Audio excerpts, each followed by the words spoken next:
บุญมาโอบเอื้อเกื้อกูลรู้ค่าของบุญเก็บบัวขึ้นมาเพื่อสร้างความดีและเสริมบารมีดังว่าใช้ดอกบัวนี้บูชาพระสัมมาสัมพุทธเจ้า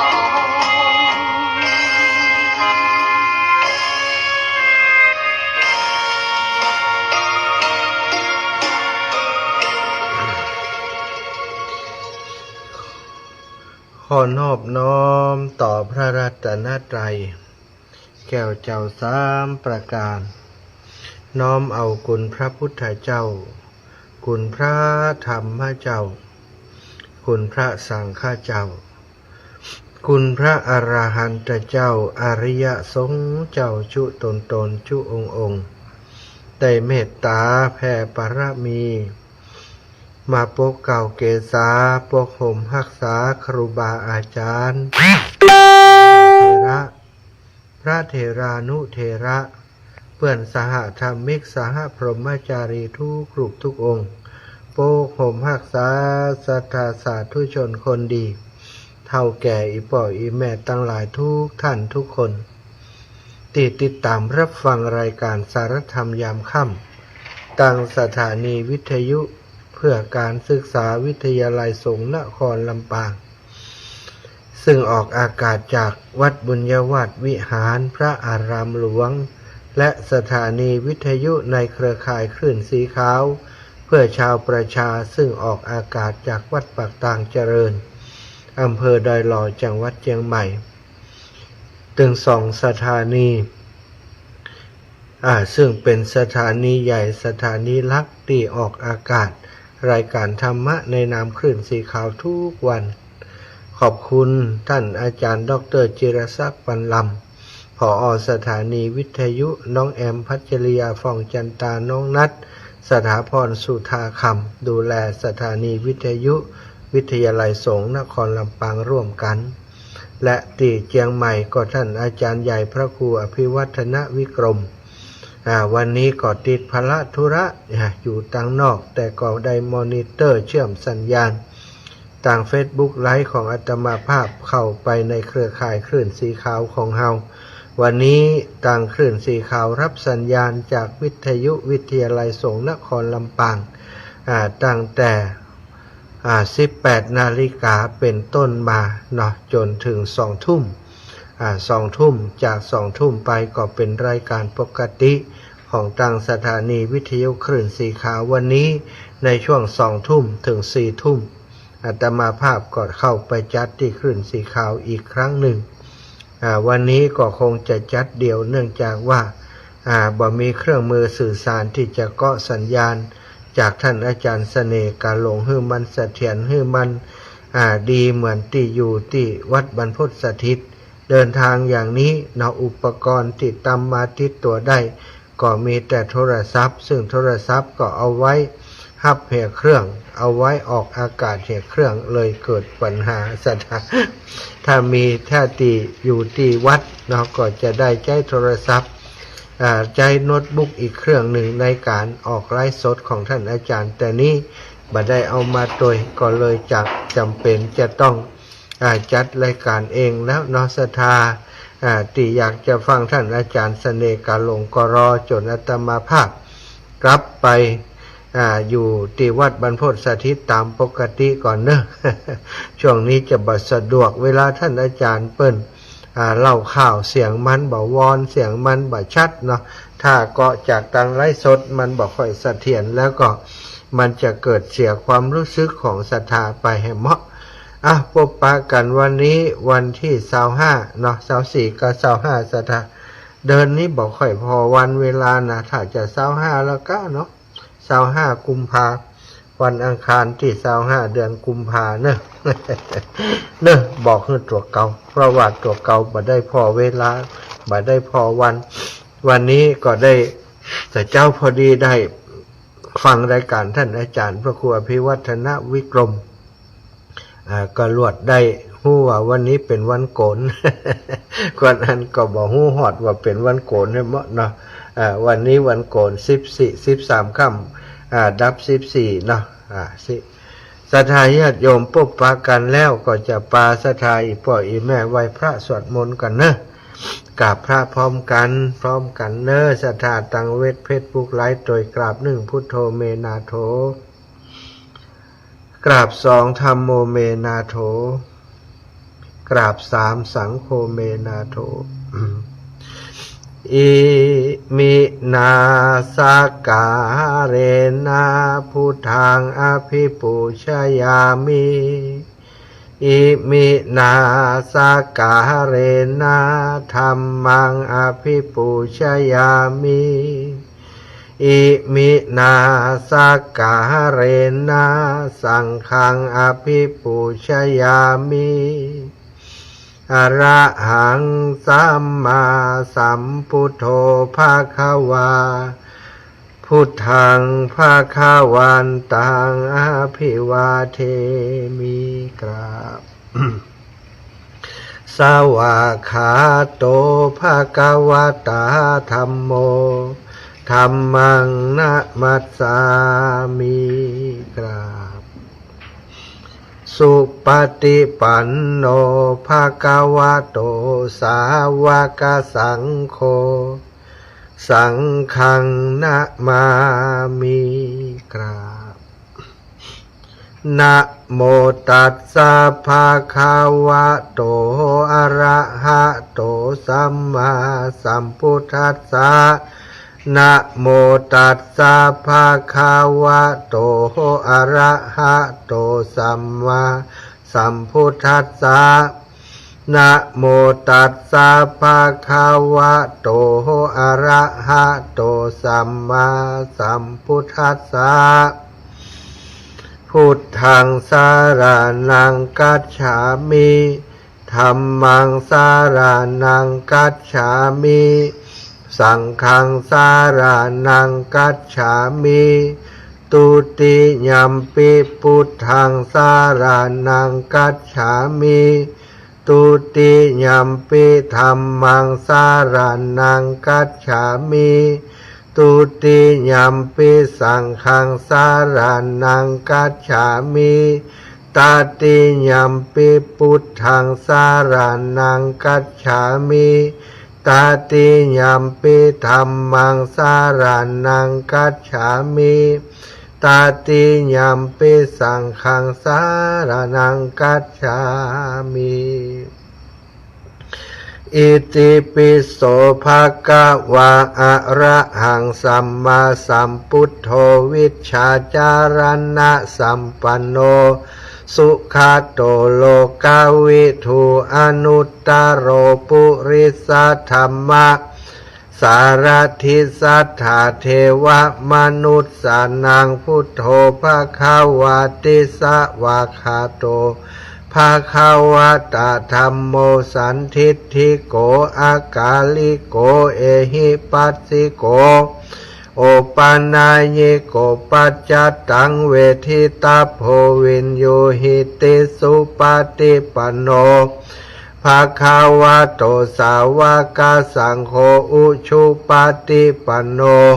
ภะคะวะโตสาวกสังโฆยายาปฏิปันโนภะคะวะโตสาวกสังโฆยัตถิทางจัตตาลิสามิจิปฏิปันโนภะคะวะโตสาวกสังโฆยัตถิทางจัตตาลิปุริสายุขานิอัตถปุริสาปุคลาเอสะภะคะวะโตสาวกสังโฆอาหุนายโยปาหุนายโยทักขินายโยอัญชลิกรณิโยอนุตตรังปุญญเขตังโลกัสสาติกราบพระพร้อมกันเนอศรัทธาญาติโยมทั้งหลายกราบ1พุทธังวรันตังสิรสานะมามิกราบ2ธัมมังวรันตังสิรสานะมามิก กราบสามสังฆังวารันตังสิรสานามามิไหวพระสวดมนต์เรียบร้อยแล้วนะศรัทธาญาติโยมก็จักได้อุจาสนทนาธรรมการเป็นลำดับไปเมื่อค่ำยามแรงปะกันรอบหนึ่งเนาะวันนี้ใกล้กันไปเลย 15 นาฬิกาถึง 17 นาฬิกา2 ชั่วโมงบัดเดี๋ยวนี้19 ถึง 20 นาฬิกาอีก1 ชั่วโมงเป็น3รวมกับแต่เจ้าแล้วก็ถ้าไผติดตามไปฟัง2 ทุ่มถึง 4 ทุ่มแหม2 ชั่วโมงก็จะเป็น5 ชั่วโมงปะกันเนาะตุนี้เอาอย่างมาอู้ปล้ำปเหลือ5 ชั่วโมงเดี๋ยวก็ว่าไปเลยเนาะศรัทธาญาติโยมโอ้ลำปางบักเกาะสัญญาณเจ้ากะอีแม่บักเกาะเจ้ากะฮะลำปางเนี่ยมันเกาะเจ้ากะโอ้ดับปิงโอ้เอาน้องนัดเดี๋ยวก่อนเนอะหลายลุเห็มแล้วลำปางถ้ำโทรไปทั่วถ้ำตักไปมันก็ละอ่อนมันไปไหนเนาะน้องนัดสถาพรสุธาคำเดี๋ยวก่อนหั่งเตี้ยหั่งโทรมาเตี้ยหู้แล้ว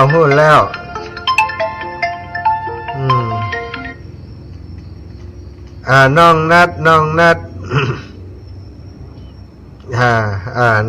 บัดได้เกาะฮือเนาะเอาเบอร์โทรนัดเธอสถาสักคนดีกะ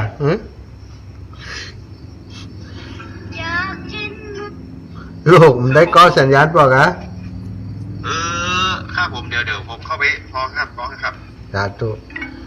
รอกรรมนะสถาตั้งเชียงใหม่ครับไปแล้วเนาะท่านอาจารย์พระครูอภิวัฒนวิกรมเปิ้นจะเกาะจากไลฟ์สดของอาตมาแน่นะตั้งเชียงใหม่ตัวกันเช็คตัวเนอะน้องนัดนะเช็คตั้งเชียงใหม่ละอ่อนก็จะจังตักไปนะบอกเตรียมตั๋ววันนี้ได้ตักไปเนี่ยได้ตักไปก็พลาดเลยอันนี้ก็กลายเป็นนั่นไปแล้วน่ะ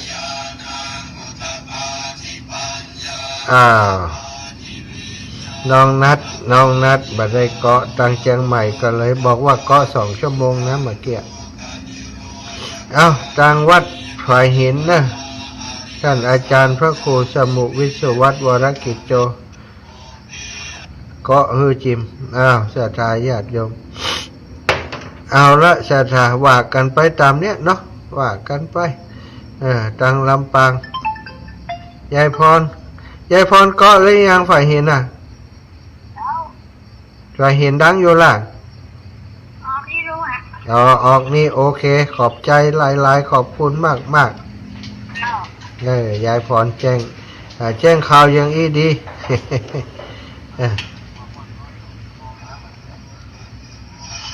ทางวัดขอยหินนะเอาละศรัทธาเรียบร้อยแล้วเนาะศรัทธาทำบอกกรรมเป็นน้ำแล้วนะบางเตือก็มีภาระธุระบ่ได้โทรมาบอกอันนี้ไผ่โทรมา7 สายก่อนนี่มีอย่างใดจ้ะ7 สายโล0574นี่7 สายก่อนน่ะว่าใดเอาว่าเลย0574มีอะไรด่วนไหมโทรมา7 สายไรมหุ้นเนอะเจริญพรโอ้นั่น7 สายเอาเรียบร้อยแล้วเนอะวุ่นวายเหมือนกันครับพี่นั่นเอาละศรัทธาญาติโยมเดี๋ยวปิดก่อนเอาละนั่นแน่ลายลุนะมันเป็นยังตันอยู่เวลาต่อหื้อเนี่ยเสี่ยงไป18 นาทีศรัทธาญาติโยมได้ไหว้พระตัวตะกี้ไหว้ไปคนเดียวแล้วเนอะไหว้ไปตัวหาอมรุนนะบ่ไหว้ย้อนละสาธุนะขอบคุณศรัทธาญาติโยมทั้งหลายวันนี้นะได้เดินทางนะอัปเดตการเดินทางเห็นหน่อยเดินทางจากบ้าน จากปัจจ้าจากสุสานนะแต่คืนนี้นอนไหนแต่คืนนอนที่สุสานปัจจ้าบันตำบลแม่ตำเทศบาลแม่ตำนะโอ้ศรัทธาญาติโยมเป็นปัจจ้าที่กว้างขวางสะดวกสบายน้ำท่ามีไฟมีนะได้ชาร์จไฟได้ใจห้องน้ำสะดวกสบายได้ซักผ้าซักผ่อนโดยตะวันเนาะต้องขอบคุณเด้อทางเทศบาลตำบลแม่กาทางเจ้าหน้าที่ที่รับผิดชอบดูแลสุสานของเทศบาลกวาดทำความสะอาดอยู่ตลอดนะต้องขอบคุณอำนวยความสะดวกอนุญาตให้ทุกเจ้าได้พักได้ปฏิบัติอยู่ที่ห้าน1 คืนนะสะดวกสบายแล้วก็มียามเฝ้าตัวน้องหมาเฝ้าอยู่ห้าน 3-4 ตัวซะท่ามันก็ดีเหมือนกันไผเข้ามาหาใกล้ทุกเจ้ามันก็เห่าเขามันเห่าไล่ชับเขาเขาท่าดีเหมือนกันแล้วก็มีช่วงดึกๆเนี่ยโอ้มีนึกว่าจะมันได้รับเสร็จแล้วก้ายเนาะขี้เหล้าเมาเหล้ามาโอ้ยวะโวยวายอักอยู่หันมาก็เฮาแกก็อู้อย่างของแกไปโมโหเฮาตายละกะขี้เหล้าจะมากวนทุเจ้าเห็นละกะขี้เหล้าจะมานอนตัวทุเจ้านี่จมสุดคืนอย่างเงี้ยอย่างได้เนาะก็ฟังมันตึมเด็ดแข่งขลิรับไปเหี้ยมาเด็ดมาถามมายังสักกำเนี่ยสถาประมาณสัก20 นาทีกะฮะปล่อยมันจมอยู่หันอู้อย่างอ่ำอู้เหลืองขอบคว้าอู้อย่างของเปิ่นปะนะฮะเมาเหล้าขนาดนักชักจำหล่ำได้ยินเสียงอู้หายไปถอยไปไปเก่าสถาถ้ามันไปนี่ทุกเจ้าได้รับแต่คืนนะมันมีคนมากวนเนาะอันนี้ก็เป็นประสบการณ์ที่นอนปัจจ้าที่สะดวกแต่ว่ามันสะดวกคนอื่นด้วยนะใครจะเดินเข้ามาแวะเข้ามาก็แวะเข้ามาพักผ่อนตอนหัวค่ำยามแรงเนี่ยหมู่อันที่ส่งของเนี่ยสถาเข้ามาพักผ่อนกันบ่ฮู้กี่ชุดกี่คนมารวมตัวกันที่หั่นแล้วก็ออกไปแสดงว่าเป็นที่นัดหมายของหมู่เขาที่ไปขับรถอย่างก็รถแก๊บรถอย่างน่ะรถส่งของเนี่ยสถารถส่งของมีถึงรถใหญ่รถน้อยหันมาจอดหันตอนเจ้านี่ก็รถอย่างมันมาเตียวเข้าเตียวออกลูกมาพอเป็นรถขยะเนี่ยสถารถไปขนขยะไปหับมาแล้วก็เอามาทิ้งหับมาก็เอามาทิ้งบริเวณที่ทิ้งขยะมันก็จะอยู่ใกล้กับเมนหันเหมือนกันนะก็เป็นว่าแจ้งว่าเจ้ามาก็มีคนมาใจประโยชน์เนาะหมู่เทศบาลเพื่อนกันเนาะประชาติไม่ต่ำแต่สรุปความแล้วก็คือค่ำคืนที่ผ่านมาก็สะดวกสบายตามอัตภาพเนาะไปนอนประชาก็บ่ใจของเขาคนเดียวมาใจตัวก่อนแล้วแต่เปิ้นนะต่างคนต่างอยู่ต่างคนต่างกินห้ามรบกวนกันนะวันนี้ก็เดินทางออกจากป่าจ้าหันตั้งแต่6:45 นาทีสถาบินทบาทตัวตังมาเรื่อยๆวันนี้แปลกสถาญาติโยมได้กับขนมได้กับผลไม้เล็กน้อยบ่มีข้าวสักก่อนสถามีข้าวต้มก็เป็นข้าวต้มกล้วยเหี้ยนะมาถึงเลยจากก่อนจะถึงเลยโรงพยาบาลพะเยาลามเลยพยาบาลพะเยาลามมาหน่อยมีรถเก๋งคันหนึ่งแวบมาจอดข้างหน้านะให้เดินลงมาเป็นคนฮู้จักกันเป็นแม่ครูที่เปิ้นอาศัยอยู่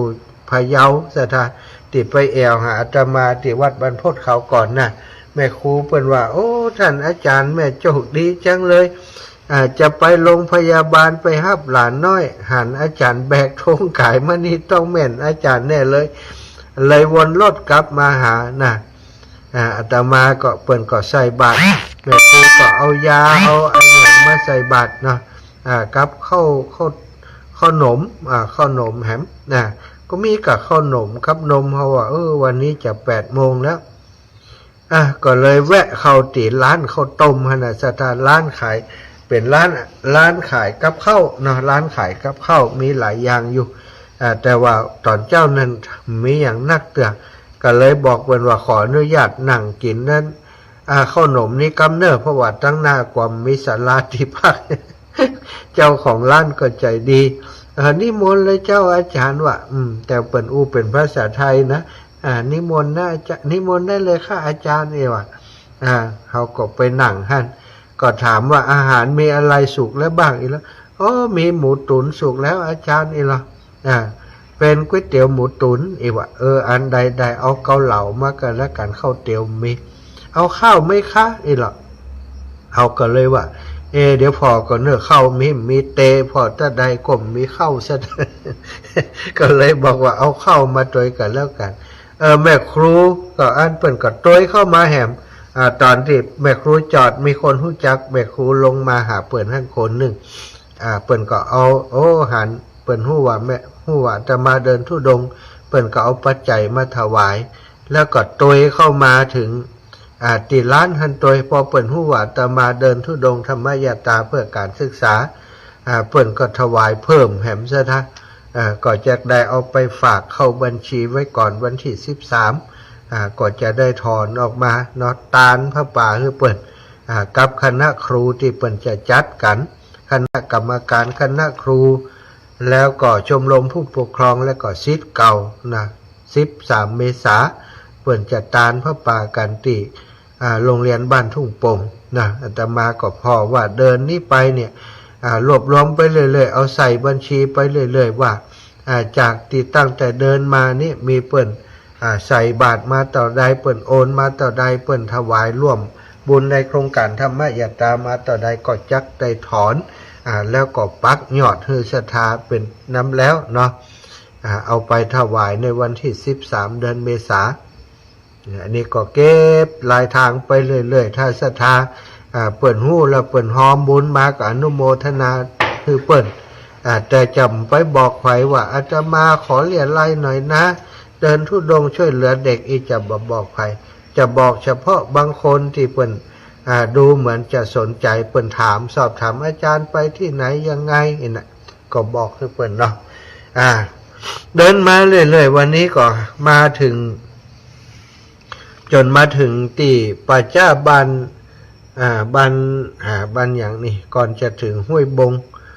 ปัจจ้าบันอย่างสักอย่างเนี้ย เข้าไปพักที่หันก็เลยลวดตรวจสอบดูว่าวันนี้มีครูบาอาจารย์เปิ่นสั่งอะไรอย่างมาพ่องก็ไปหา Facebook ท่านอาจารย์ขึ้นมาหันเตลอวันนี้เข้ารายการ 15-17 นาฬิกากำเนิดผมอยู่ตั้งนอกเข้ามาได้วะก็เลยเดินทางมาเดินทางมาถึงตีอันป่าจ้าบ้านห้วยบงนี่พอเช็คระยะทางแล้วใช้เวลา30กว่านาทีเดินมาถึงที่นี่ก็จับพอดีสถานเดินมาถึงที่นี่ก่อนจะถึง15นาฬิกาประมาณ15นาทีมาถึงก็ตั้งเครื่องจัดรายการที่ศรัทธาได้ยินเมื่อตอนบ่ายๆเนาะศรัทธาก็พบกับอาตมาไปรอบหนึ่งตอนบ่ายเสร็จเรียบร้อยแล้วจัดรายการเรียบร้อยโยมปอเนตร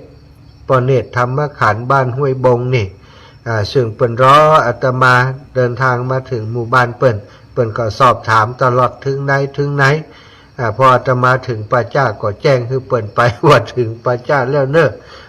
อาจารย์ถึงแล้วกะอีหรอก็ถึงแล้วเปิ่นก็โตยขึ้นมาหาที่นี่หลังจากอาตมาจัดรายการแล้ว17นาฬิกาเปิ่นก็มา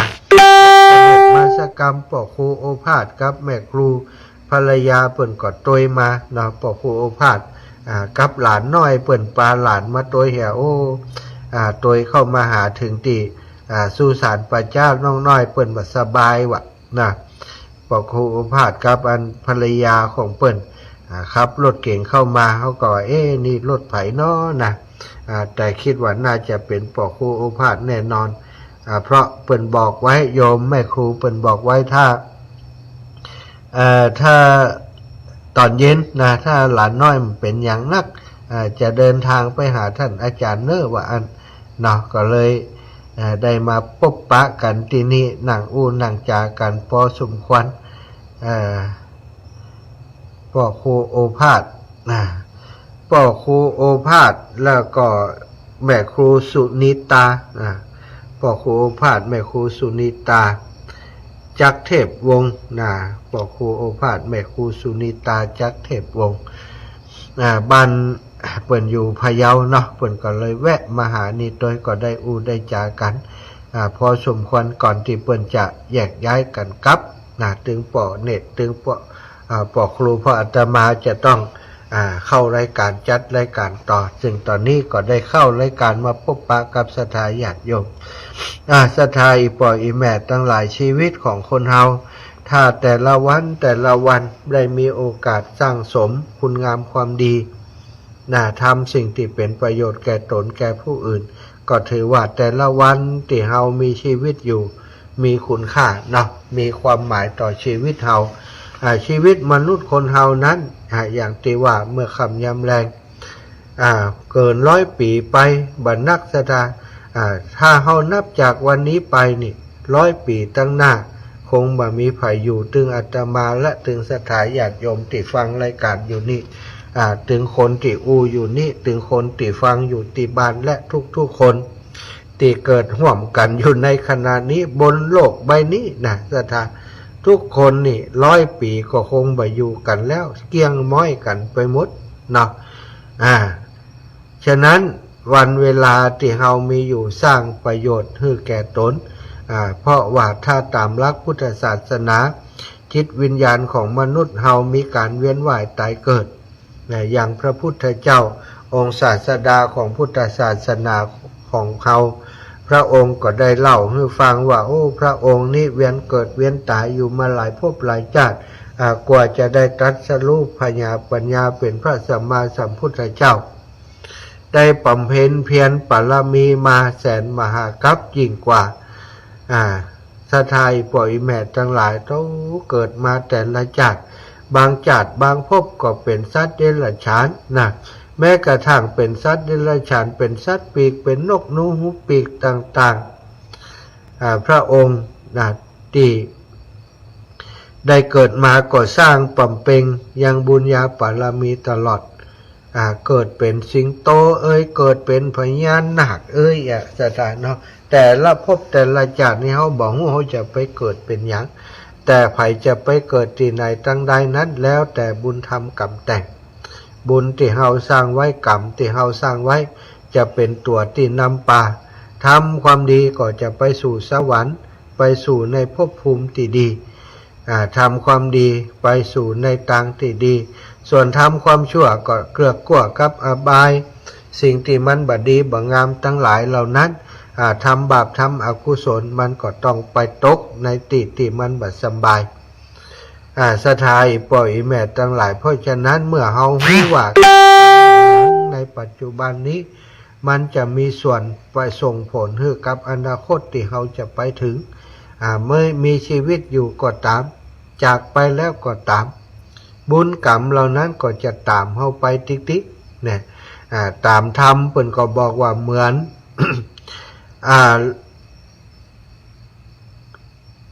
เกวียนเหมือนล้อเกวียนมันหมุนบดทับย่ำรอยเท้าโครอยเท้าโคก็คือบุญและบาปที่เฮาทำไว้เกวียนก็คือถ้ามันก็ตามเฮาไปบุญก็ดีบาปก็ดีมันก็ตามติดตามเฮาไปเหมือนเกวียนติดตามรอยเท้าโคนั้นถ้าเฮาทำบ่ดีมันก็ติดตามไปให้ผลแก่เฮาจะถึงจ้าถึงเร็วก่อนแล้วแต่ศรัทธาญาติโยมแล้วแต่ไอ้หยังมาก่อนทำบาปไว้บาปก็มาสายตอบทำบุญไว้บุญก็มาสายตอบอันใดจะมาก่อนมาหลังบ่ฮู้แต่คงบ่มาพร้อมกันนะศรัทธาอย่างญาติโยมบางคนนี่ก็ดกบนเฮานี่ทำบุญขนาดเนื้ออาจารย์แต่จะได้ว่าบ่ได้บุญเฮาหันคนนั้นเปิ่นทำบุญทำไมเปิ่นอายุสั้นศรัทธาชาตินี้ก็ว่าอันเปิ่นทำบุญแต่ว่าชาติก่อนเฮาหมู่ที่เปิ่นผ่านมาเนี่ยทำไมเปิ่นอายุสั้นส่วนหนึ่งเปิ่นบอกว่า ไผที่หุมชอบมักจะ นะประกอบกรรมที่มีการฆ่าเป็นต้นนี่ฆ่าสัตว์เบียดเบียนสัตว์ทำร้ายสัตว์อื่นเป็นผู้ที่บ่มีเมตตาส่วนใหญ่ก็จะมีอายุที่สั้นเป็นโรคภัยไข้เจ็บชาตินี้เพิ่นอาจจะบ่ทำแต่เฮาบ่ฮู้ว่าอดีตชาติเพิ่นได้ทำก็อย่างปัจจุบันในชาติเฮาก็ฟังมาหลายเรื่องเนาะที่กรรมติดตอบตันตัวตันใจน่ะอย่างเรื่องนายคนหนึ่งที่มีอาชีพในการฆ่าวัวซะทะหมอนี่ฆ่างัวบ่ได้มันจะปาดลิ้นไว้อย่างอื่นก็บ่เอาปาดลิ้นอย่างเดียวปาดลิ้นไว้ลิ้นนี่บ่ขายงัวหมอนี่งัวลิ้นปุดบ่ขายลิ้นที่มันบ่ขายเพราะมันกินคนเดียวมันมักซะทะนะนายนี่ก็ทุกครั้งที่ฆ่างัวแล้วก็เก็บลิ้นไว้ขายจิ้นงัวเสร็จเรียบร้อยมากินข้าวตีเมียเปิ่นปิ้งก็ดีย่างปิ้งย่างหรือว่าทำแกงทำต้มทำอย่างต่างๆโดยการเอาลิ้นตีนายคนนี้ปาดไว้มาทำให้กินทุกวันมีอยู่วันหนึ่งไปขายจิ้นมาเรียบร้อยแล้วนะก็ปรากฏว่าไปอาบน้ำจะขึ้นมากินข้าวตีเมียทำกับข้าวเมียกำลังจะทำกับข้าวคนนั้นก็มาซื้อจิ้นโอ้จิ้นหมดแล้วปีอ้ายบะมีแล้วผัวเจ้าขายหมดแล้วโอ้ขอสักน้อยเถอะโอ้บะมีเหลือกะลิ้นนี่น้อยเดียวลิ้นที่เปิ่นเก็บไว้นี่เปิ่นจะเอาเนี่ยกินขอเถอะเอาตะฮือก็เอาพอดีมีแขกมาที่บ้านบะมีอย่างสู้เขาเอวะสถานขยันขยอยิบเอาคนเดียวเอาจะตังจ่งโบหนีไปเลย ก็ได้เนาะมันฟังมันลึกคนลึกเนาะมันก็เอาของเปิ่นไปแต่ว่าไม่ได้ลักไปนะจ่ายตังเต็มกล้าเหมือนกันจ่ายตังนักกว่าปกติเพราะใครได้เพราะมีอย่างกินเหมือนกันเอาลาดไต่ลาปูนั่นอาบน้ำมาไหนกับเข้าว่ะ ผู้เป็นภรรยาก็บอกว่าไปอ้ายเดี๋ยวน้องบอกหูจะแย่อย่างให้กินนี่ตัวกระตึ้มกินนั่นจะกินกะลิ้นบัดเดียวนี้ลิ้นที่ปีเก็บไว้หมอนั่นมันมาลู่เชื่อไปเห็นแล้วหมอนี่ก็โวยวายขึ้นมาอย่างบอกหูเรื่องหูลาแต่ว่าเขาถึงบักกินอย่างอื่นโลก็อุตส่าห์เก็บไว้เอาไปขายเนี่ยมั้ยเดียดเธอเมียจะบุบจะตีเมียก็ลบบอกมันจิตใจมันโหดเหี้ยมเนาะเดี๋ยวจะแต่งขว้างเฮดิก้าอีหล่ะโมโหเมียแต่ก่อมเนี่ยชะกรรมชะตาเปียมีดลงไปที่อันคอกงัววะงัวกำลังกินหญ้าอยู่จักลิ้นออกมาปาดเอาลิ้นงัวทั้งที่มันกำลังกินหญ้าอยู่สะตาอย่ามาโหดร้ายแต่นะปาดลิ้นงัวมาปั๊บติ้วลิ้นงัวจ่งเฮเมียวะงัวก็บ่มันเจ็บเนาะอุบกะเอกหันเลียดย่อยชั่วสะทะสุดท้ายก็ขาดใจตายเลยงัวตัวนั้นเป็นเวรกรรมอย่างของมันเนาะส่วนนายคนนี้นี่เอาอันลิ้นไปเฮเมียแล้วก็นั่งท่าเลยสะทะจะกินข้าวนั่งท่ากินข้าวเมียเนี่ยกินแล้วกาก็เอามาส่งสะทะพอมาส่งก็ด้วยความหิวเนาะ จำไปป๊บนะเอาเข้าใส่ปากแล้วก็กำลังตักกินลิ้นงัวกำลังใส่ปากปรากฏว่าลิ้นของนายคนนี้ตกออกมาจากปากว่ะแต่ถ้ากำตะเนาะมันจะครบคนเดียวมันจะตกมาคนเดียวมันอย่างใดนี่บอกหู้ได้เนาะลิ้นยั่วออกจากปากโบกคำว่าสถาพร้อมกับเลือดที่ปุ่งออกจากปากนายคนนี้เหมือนกับน้ำตกว่ะเหมือนกับน้ำพุที่พุ่งออกมาเลือดปุ่งออกมาเนาะด้วยความที่มันโมโหนั่นสถามันโมโหงุดงิดเลือดมันก็ปุ่งเต็มที่เนาะเลือดปุ่งออกมาชั่วว่าขาดใจตายพร้อมกันกับที่งัวติดตายท่านพอดีว่ะจะถ่ายปล่อยแม่เว้นกรรมนี่หันตันตานะแต่ว่า ปัจจุบันนี่บ่ค่อยได้หันอย่างนั้นตันตาเนาะ อันนี้เป็นเรื่องเล่าในอดีตพุ่นอิเตในสมัยพระพุทธเจ้าพุ่นนะ เป็นชาดก เป็นเรื่องหนึ่งที่เปิ่นเล่าเป็นเรื่องจริงในสมัยนั้นที่เปิ่นเล่าให้ฟังว่ากรรมของคนเฮานี่วิบากกรรมนี่มันตัวตันนะตัวเร็ว ต่ำ โดยเฉพาะกรรมในปัจจุบันนี้เป็นว่ากรรมมันติดจรวดนะกรรมมันธรรมดาก็เร็วอยู่แล้วนะจะติดจรวดต้องจำเร็วเนาะ ฉะนั้นจะไปทำเนาะสตา อย่างที่มันจะทำให้เฮาตกต่ำลงไปความคิดที่จะทำในสิ่งที่บดีบงามทั้งหลายนี่ถ้าเฮาหู้เฮาควบคุมมันได้ทุกอย่างมันจะเริ่มจากความคิดก่อนสตาความคิดการปรุงแต่งในใจเฮาเนี่ยถ้าคิดในสิ่งที่บดีก็ของหู้ตันมันบ่ได้ผลมันจะเป็นผลร้ายต่อเฮานะต่อครอบครัวนะเฮาจะเกิดมาแหมกี่ภพกี่ชาติจะได้รับบาปรับกรรมบ่ยะบ่ทำห้ามตัวเก่ายุดตัวเก่ายั้งตัวเก่าไว้มีหิริความละอายมีโอตตัปปะความเก่งกว่าต่อบาปอยู่ตลอดทุกความคิดของตัวเก่ามันจะทำให้เราปลอดภัยจากการตกไปสู่โลกที่ชั่วสถานความคิดอันใดที่บดีเกิดขึ้นแล้วก็ขอให้ระงับยับยั้งมันไว้ให้ได้ถ้ามันคิดแล้วต่อเนื่องไปเราอยากหลับอยากลอยเราจะต้องทำอย่างนี้ถึงจะผิดศีลผิดธรรมก็จะต้องทำให้ได้อย่างนี้บดีเนาะสถานเพราะว่ามันจะทำให้เราตุกสถานตุกจากนี้บ่พอไปจากหน้าก็ตุกแหมวิบากติดตัวติดตอบใส่เข้าไปพระพุทธองค์ทรงตรัสว่ากรรมวดีอย่าทำเสียเลยดีกว่านะกรรมวดีหรือว่าบาปนั้นมันเป็นของร้อนมันจะเผามันจะไหม้เฮาไหม้ร่างกายไหม้จิตใจของเฮาทุรนทุรายบาปเป็นของร้อนอย่าทำบาปก็คืออกุศลกรรมบท10ประการอยู่ในศีล5ข้อนั่นแหละสถาความผิดทางกายความผิดทางวาจาความคิดทางใจสิ่งที่เป็นอกุศล10ประการเนาะอันนี้ก็ย้ำหลายครั้งนะอกุศลกรรมบท10ประการเนี้ยเพราะสิ่งเหล่านี้มันทำให้เฮาตัวเฮาเป็นทุกข์คนกับคนที่เกี่ยวข้องกับเฮาเป็นทุกข์ถ้าเฮาพ้นจากสิ่งเหล่านี้เฮาบ่ทำกรรมบ่ดีเฮามาทำแต่กรรมดีทำแต่สิ่งที่ดีๆทำอกุศลกรรมบท10ประการนะเฮาก็จะมีสุขติเป็นที่หวังมีชีวิตอยู่ก็มีสุขจากโลกนี้ไปก็มีสุขติเป็นที่หวังสถาวันนี้ก็นำสารธรรมมาแบ่งปันมาฝากมาอุปมาจามาทักมาเตือนมาแบ่งปันศรัทธาญาติโยมพอสมควรศรัทธาญาติโยมไผจะโทรมาเปิดสาย0808844173เนอะก็ฝากข่าวสารงานบุญพี่น้องลำปางพี่น้องวังเหนือถ้าฟังอยู่วังเหนือจะมีงานที่วัดดอนแก้วนฉลองเสนาสนะและสัญญาบัตรพระยศ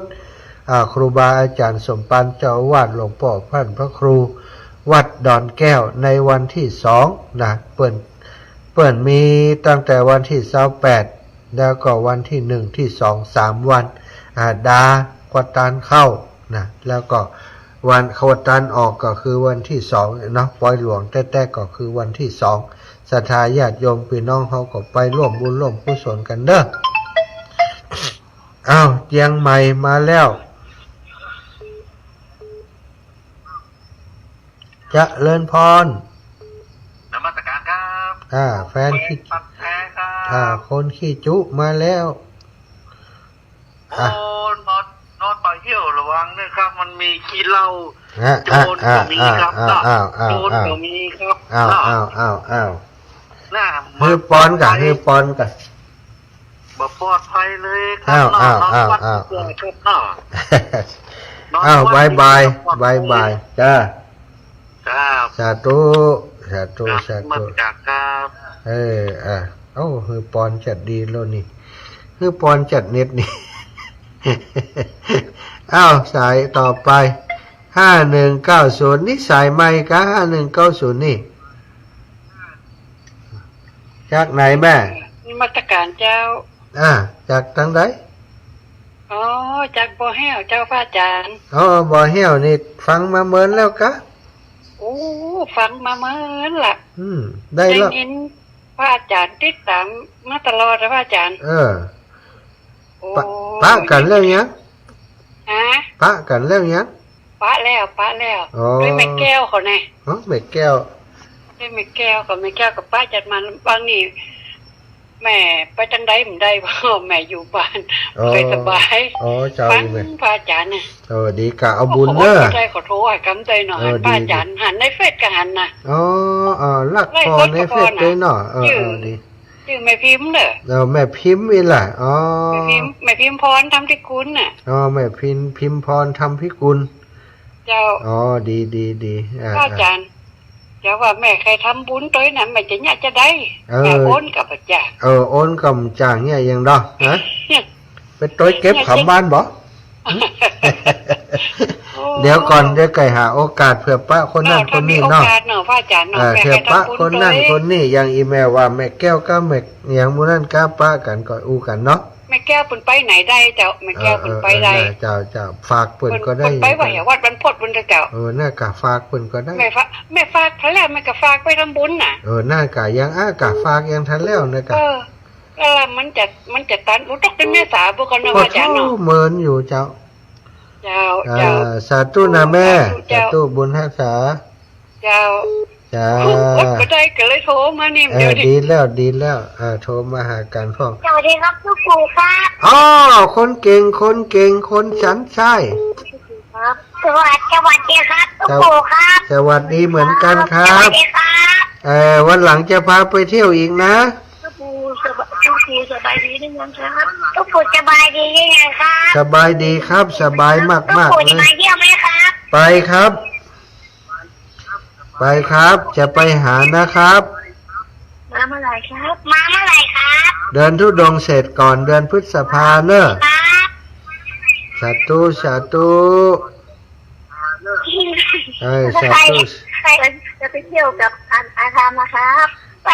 ปเที่ยวกับไอ้อามนะครับสาธุครับลูกอีแม่เปิดวิทยุโดยเสียงมันด้วยเสียงมันก้องเนอะเดี๋ยวถ้าโทรก็ปิดวิทยุเหตุก่อนมันถึงออกมันถึงตันเวลาเฮาปิดเวลาเฮาโทรเสร็จเรียบร้อยปุ๊บเปิดปุ๊บมันก็มาเสียงเฮามาพอดีแต่ถ้าเฮาเปิดไปโดยก็อย่างที่ว่านั่นเนาะเสียงมันก้องเข้ามาทางเพศพี่น้องแม่ย่อยสันทรายมาแล้วแม่เป็นกำลังใจให้นะเจ้าดีมากรักษาสุขภาพเลยนะเจ้าขาดกำลังใจตอนที่มันได้เอาทุดงก็ฟังอยู่รักเจ้าแม่เสียงหายไปคนเดียวหรอเจ้าดีนะเจ้าสาธุเจ้า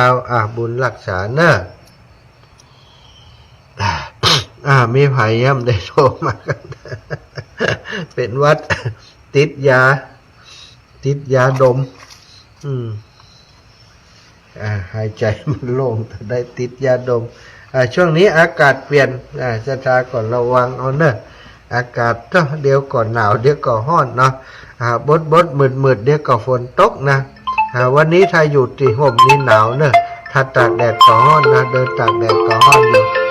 แม่จันสีแม่จันดีข้าววันนี้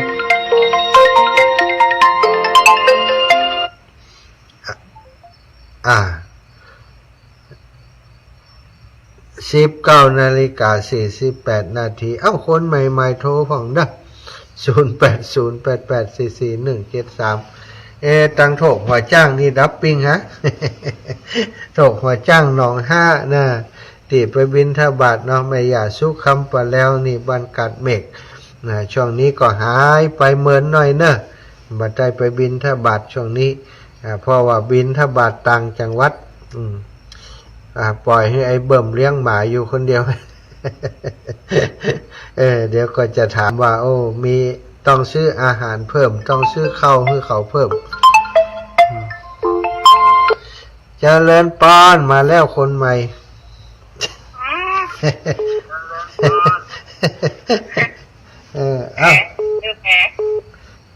โอ้แผลนี่คนใหม่มันจะกะคนใหม่กำลังเริ่มคนใหม่กำลังโทรล่ะดีค่ะโทรครั้งนี้ครั้งแรกเลยดีแล้วคนโต๊ะต้อง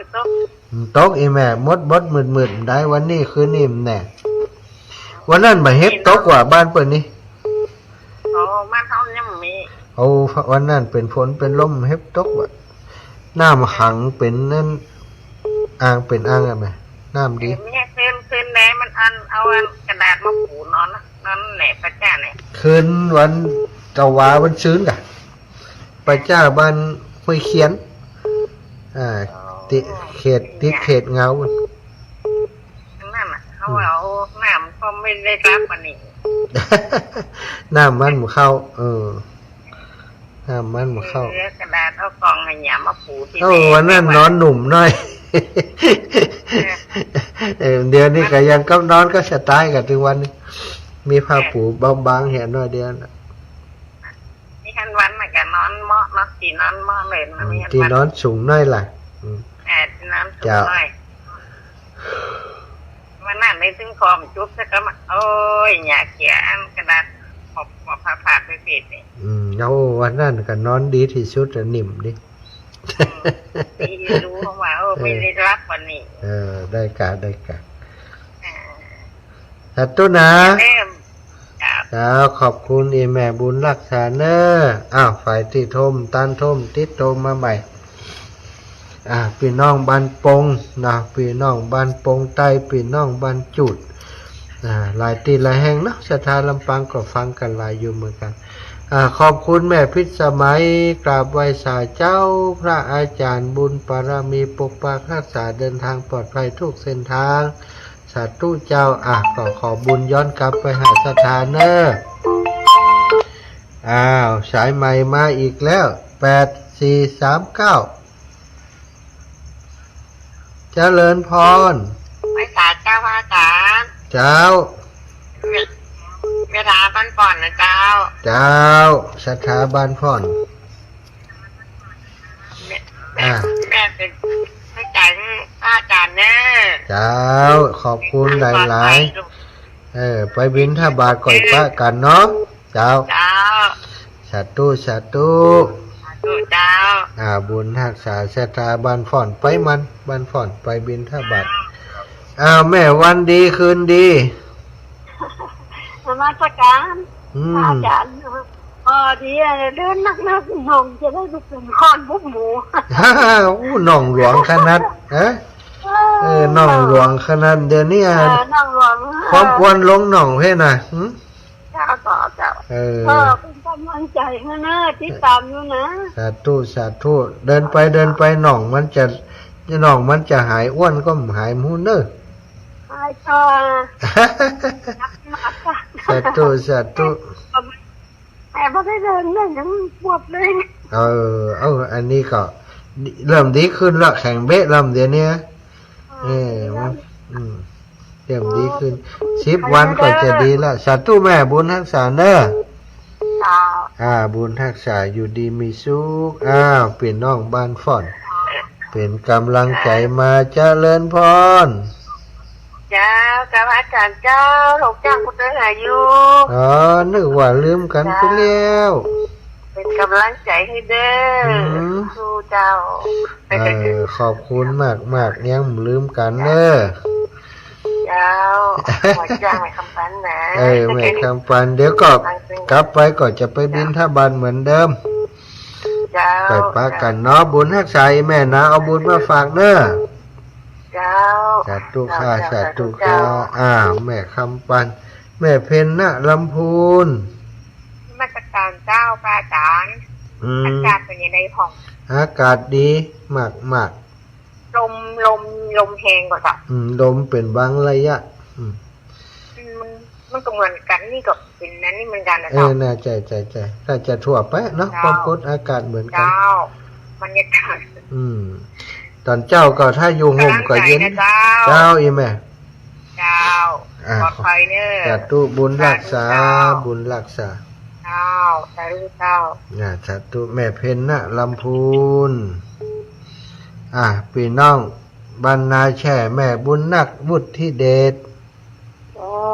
พระอาจารย์รักษาสุขภาพของได้นอนอยู่กันนี่เป็นห่วงนะนอนอยู่กันนี่แหละ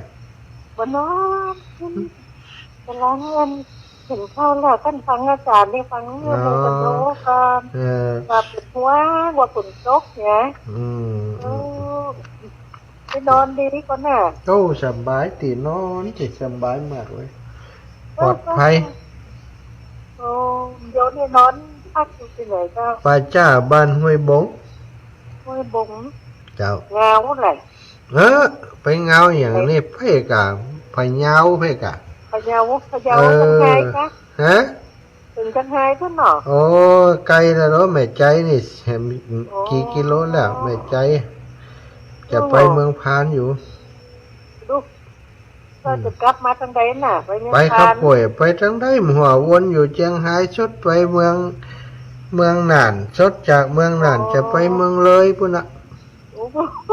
เพียงปะเป้าอย่างน่าไปก็น่าไปถึงไปเพียงปะเป้าเที่ยวนิ่มไปเตี่ยไปเจ้าหลานเบาอยู่เข้ม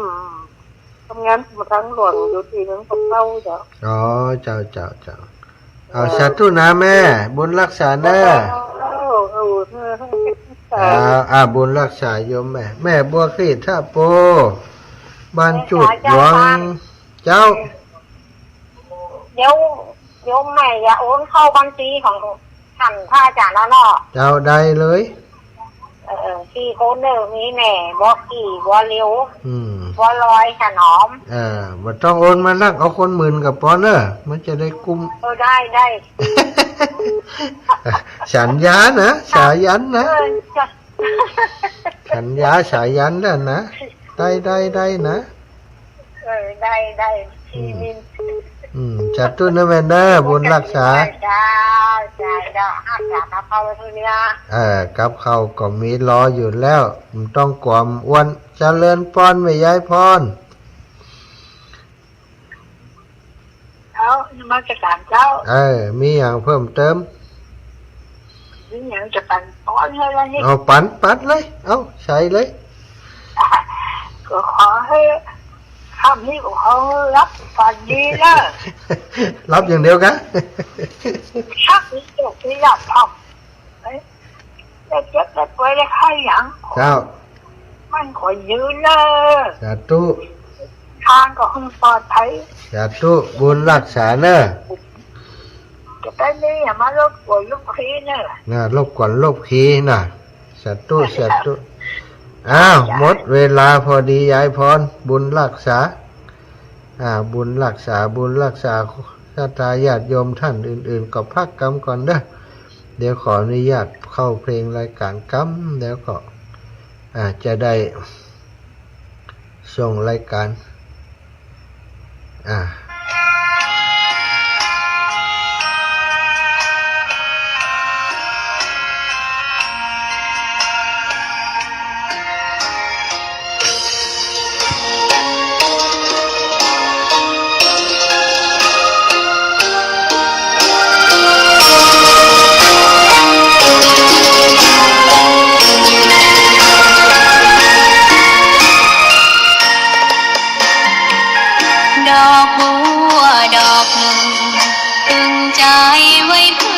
บูชาแด่องค์พระศาสดาสัมมาสัมพุทธเจ้า